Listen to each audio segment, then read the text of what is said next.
আগে এই ভিডিওটা দেখেন, তারপরে কিছু একটা বলতেছি। صراط الذين أنعمت عليهم غير المغضوب عليهم ولا الضالين آمين. بسم الله الرحمن الرحيم. إنا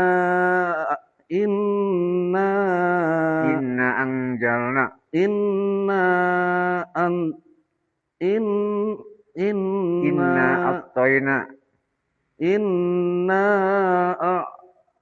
إنا لله وإنا إليه راجعون.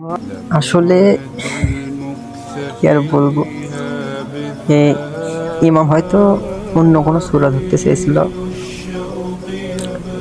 তো পিছনকার একজনে মানে সূরাটা আরেকটা বলতেছে, এই জন্য মনে হয় সম্ভবত বিভ্রান্ত হয়ে গেছে, মানে কথাটা ঠিক মতো বলতে পারছে না কিংবা ভুলে গেছে, এরকম আর কি।